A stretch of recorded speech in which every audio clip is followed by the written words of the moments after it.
Now, the rest of the story.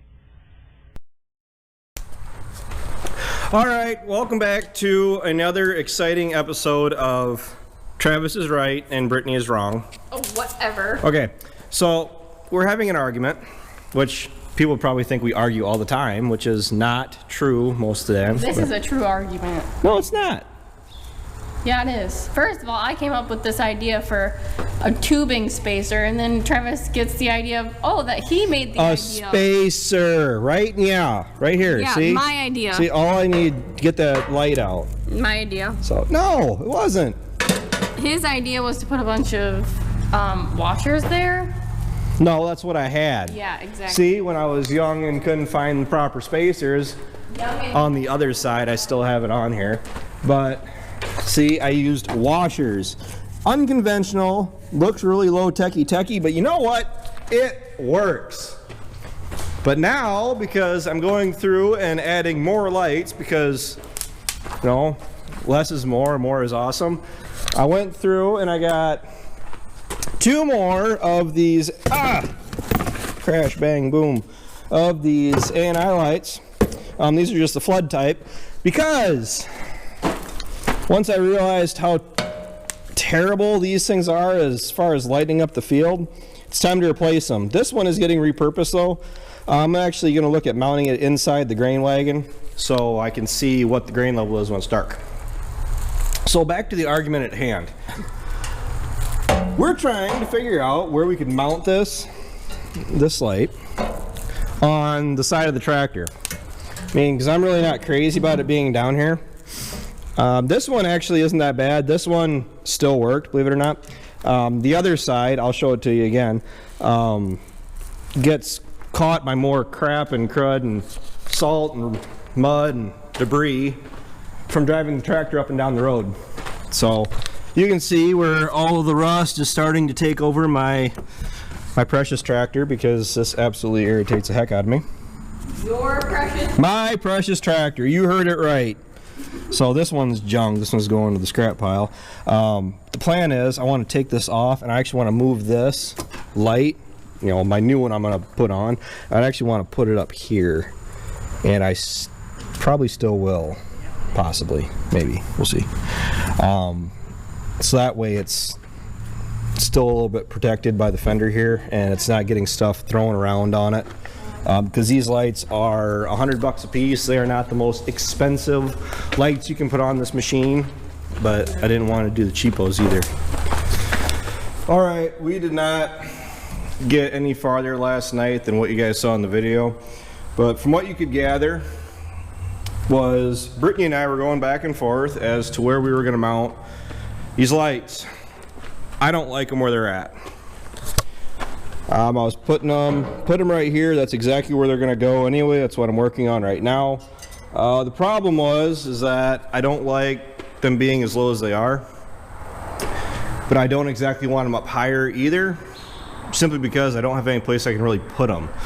I was actually thinking about mounting it right here and having these 2 lights kind of complement each other, because what I'm really looking for, not that it really matters, I can still operate this tractor completely fine without it, but I like having the extra light. I like the 360 degrees worth of illumination around the tractor, just because this is my go-to tractor. I absolutely love this tractor. It's my chore tractor. It's my everything tractor. It's the one that is used year-round, and it sees the most work 24 hours a day. It gets used a lot after dark, even for feeding cows in the winter and hauling grain and everything else this fall, because as soon as any corn is harvested, we're going to be going right behind it with that Rhino 4155 and getting stalks ground up so we can get bales made as soon as possible. That is not why we're making this video though. But the problem with mounting the light clear up here, first and foremost, I would be wiring it to this guy. And with these lights on this tractor, the fender lights I cannot shut off when the lights are on. So I would actually have to wire it to the upper lights, and because those are turned on and off with the high-low beams. You could say, yeah, when you're going down the road, you're only supposed to have those 2 little lights on in the front of the tractor. But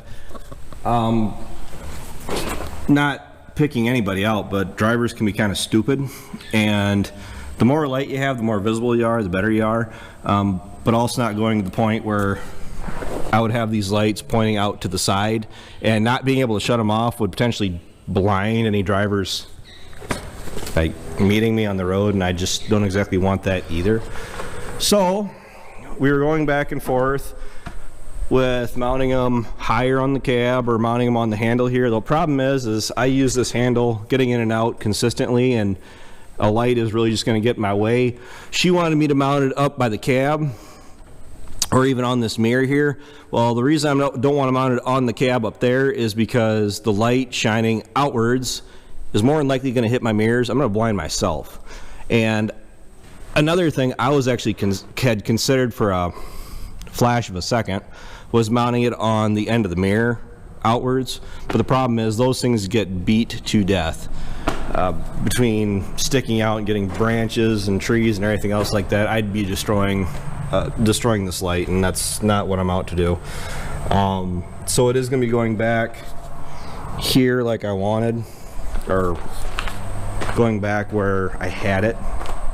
But what I am doing, had done, and it looks like they're finally dry, I made a couple spacers instead of using the washers I was using.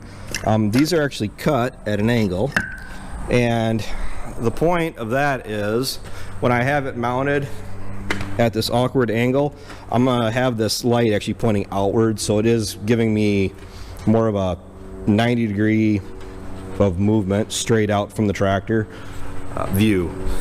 So I get done mounting it, and I know it'll work because I already tested the lights. I got plenty of power, just because the wiring was done a long time ago, just as far as it being kind of cobbled together. And I'm gonna have to do some fancy work here, and I do want to get this light picked up, because out of both of them, this is the light that I probably have the biggest problem with. I had the light bulb got broken, and having that out for a little bit of while, you can see that the light is full of junk. So even just getting it raised up where the salt and mud isn't hitting it is kind of my whole goal here. So I was thinking about mounting it up on that bracket there this way, but these lights do not like heat, and cooler the better is what I've been told, and keeping it away from the exhaust is just the way to go is what I was told. So that's update number 2. Update number 3 will be once I get this all done. So then we'll be done with the lights for a while. When I say for a while, either I'm done or I'm gonna get creative. And so far, everybody I've said I wanted to do this to told me no, or told me that they were against it.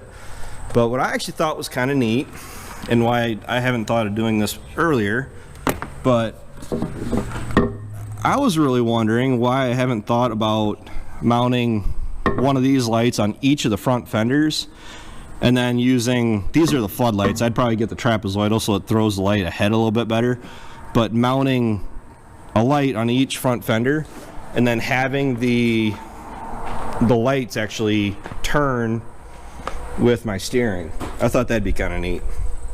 I probably have enough lights on this already that it's not going to be an issue, but I just thought it was kind of neat. I mean, I haven't seen any other tractors out there where people have done that. I've seen them where they mount the 2 lights on the front weights. I don't like that. As odd as it sounds, I think that looks kind of dorky to me, but to each their own. Somebody's probably going to say that looks going to look stupid mounting them up here. And Brittany's complaint, she says we're going to rip the wiring off of it. Well, if I go through and wire it down through here and across, I really don't think it'll be that big of an issue. Ryan says there's going to be too much vibration, but I don't know. It's actually pretty solid if you're mounting it on this plate. This bar doesn't exactly vibrate too much. It's the fender, the plastic that vibrates, not the bar here. But that's a conversation for another time. So I'm gonna get back to it and I'll get you guys updated. Okay, I've spent entirely too much time working on this, but the job is done. Like I said, I went through, mounted the lights back where I originally had them. The only difference with this one, I did make the spacer, I cut it at an angle and did angle it out so it's pointing farther out more that way rather than backwards. So the wiring is probably the only thing I'm really not crazy about, but I got to go through and actually cable it up out of the way and it will be fine. Same thing on this other side. To be completely honest with you, if I was willing to spend the better part of a day working on these, I could have gotten them probably up where I wanted them. The only problem is that it would have taken a little bit more fabricating to really put them where I want them. So like to really get this out, I would have had to pull this plate off, and I wasn't even 100% sure by the time I pulled that plate off if I was going to have enough room in there to get the bolt and the hardware sticking in the back. So more or less just erred on the side of caution. I didn't want to go to a bunch of work, find out it really wasn't worth the trouble or wasn't going to work. But one big thing I did different with wiring this up compared to the lights I had on here last time, I did go through and solder them, because I just use a simple wire connector on the old wires, and I got to go through and heat shrink up, and then we will be good to go. Lazy dogs. So yep, light's gonna be great. Basically, I don't think you can have too much light. I just got a notice that my camera is in for the easy trail. This light is still in working condition, so my plan is it'll be a video. I mean, don't get me wrong, but it'll probably be mounted down on the inside of that wagon, so it actually illuminates the inside so I can see what's all going on at night, and plus it'll help Dad seeing where the wagon is when it's dark out. So, and with that, really quick here, this video I'm sure is getting really long, but Herschel sent me some lights, some flashlights. They're called Nebos, and they are really bright for not charging them yet, but really handy. The more I looked at it, the more unique it was getting, because first and foremost we can see that it does have a magnetic base, so you can mount it in any odd places, whatever else like that. And then it does have the little clamp on it, so if you wanted to clamp it onto your shirt, or even, you know, clamp it on your collar here. But then Ryan was playing with it. I just really didn't notice it, but there's actually a hanging hook there too. So I mean, Herschel finds all the good stuff. So he sent us two. Hey, what's this? There's a magnetic base too. That is awesome and really handy, because I almost guarantee you this thing's going to get put in my 76, and that's where it's going to stay. And then we got another one here. I'm going to keep around the